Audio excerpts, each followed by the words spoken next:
When you think of the White House, you think respect. The House of the President. The place where pretty much most of the world's decisions are determined. Or at least a good chunk of them.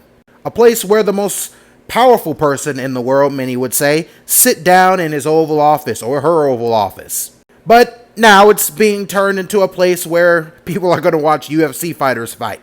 And while I'm not the world's biggest fan of the UFC's leadership and some of their principles, I must admit, this is pretty freaking cool. I'll be honest. My man must give credit where it's due. The White House is going to host a sporting event. There are very few guys who could pull that off. And these are just renderings of what it's going to look like.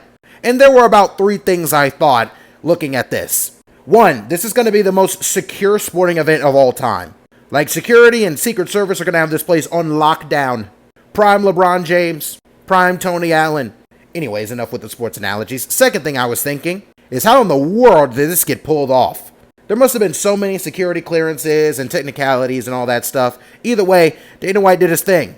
Which brings me to number 3. Dana White did his thing.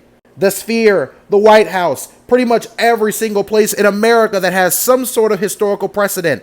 The dude gets a UFC fight there. Imagine watching John Jones take down your favorite UFC fighter in front of the White House. Or him fighting Tom Espinal, a guy who many say he ducked. That's an assessment that I honestly probably wouldn't disagree with. Either way, it's going to be very, very exciting. And again, whether you agree with the principles of our Oval Office or the UFC, you gotta admit, it's one of the coolest things the sport's seen in a long time. Wonder how expensive tickets are gonna be. Anyways, yeah, that's what the UFC is doing. That's their plan. Can't wait to see how it turns out. I'll probably be watching on Netflix or pay-per-view or something. Let me know what you guys think of this, because me personally, I think it's pretty cool.